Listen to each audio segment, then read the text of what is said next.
by thanking our dear friend Jamal Nur Sargat and all the friends of Turkad for gathering us so beautifully into the presence of Hazrati Şems, and all our dear speakers and all the hearts gathered here. Çok teşekkür ederim. Aşk olsun.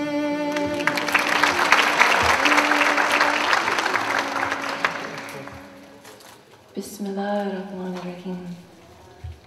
We begin in the name of God, the infinitely compassionate and infinitely merciful, and we ask His help. As it says in the beginning of the Maqalat, this talk was gathered from the words of the beloved Mevlana Şems'in Tebrizi, the Sultan of those who have attained. May God not deprive us of His abundant blessings.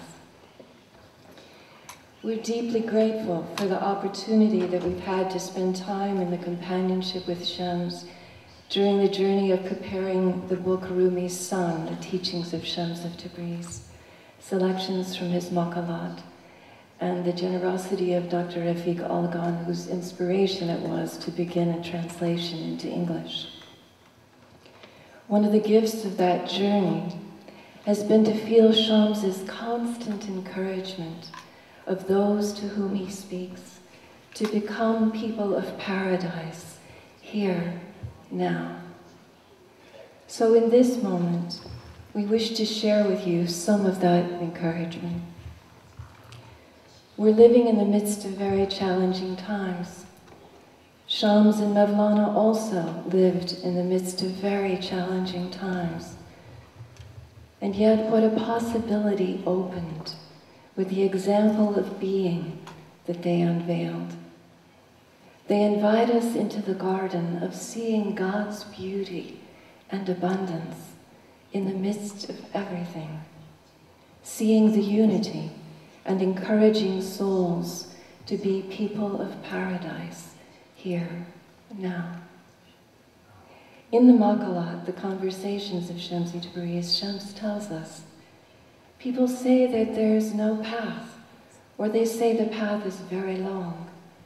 Yes, the way is long, but once one sets out to walk with great exuberance and joy, the distance of the way disappears. Just as it was said, paradise is surrounded by things we dislike.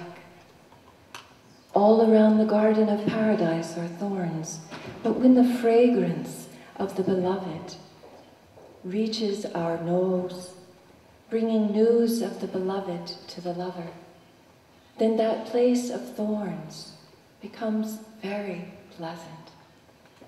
The thorns that surround hell always seem to be roses and basil, but the unpleasant odor of fire comes to us from them. If I were to try to explain to you about the beauty of this path, it wouldn't be appropriate. In this world, the opposites play out the dance of light and dark, of difficulty and ease. And in the midst of it, we have the work of being rightful caretakers, halifas of the divine, here acting as servants, Abdallah, to establish the mizan, the balance and good measure in this world. Şems encourages us to open the heart to its true capacity. He says the heart is greater, more expansive, more pleasant, and more illumined than the heavens. Why would one narrow it with useless words?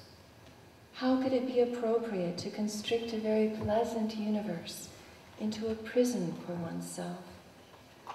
What is the purpose of turning a universe like a fruitful garden into a tight prison, wasting time with delusions and ugly imaginings, and throwing oneself into a dark universe, sleeping in ignorance all the time, wrapped in a cocoon like a silkworm? We are of the people who turn the prison into a fruitful garden. If our prison turns into a fruitful garden, imagine what our fruitful garden might become. Just watch and see. None of the gracious words of the Prophet have surprised me. Only one hadith has bewildered me. The world is the prison of the believer. I don't see the world as a prison at all. Where is the prison, I'm asking? But that blessed one said, the prison of the believers. He didn't say the prison of the servants. The servants are a different community. One doesn't have to fit one's own meaning into that narrow thought. Whatever comes from the friend, quickly say, it's just like that, and keep going. Şem's says, strive to do the good. They tell a story about Ali, may God be pleased with him. He had said, we were in the Baqi cemetery, offering the funeral salat. The Prophet came to us and said, there is no man or woman for whom God has not written whether he or she will go to paradise or hell. One of those who were there asked, I wondered, can we change this destiny? He said, endeavor, do good deeds. Each human being facilitates the work for which he or she is created. People created for paradise make easier the deeds of the people of paradise. Those created for hell make easier the work of the people of hell. And after this, the Prophet recited the verses from Surah Layl. And so, as for one who gives to others and is conscious of God and believes in the truth of the ultimate good, for him shall we make easy the path towards ultimate ease. To clarify, Şem says, let me tell you about the qualities of the people of paradise. Let me also tell you the sign of the people of hell. Since the day that God created this universe, like an arrow shot from a bow, every day, every moment, he has been opening and closing doors.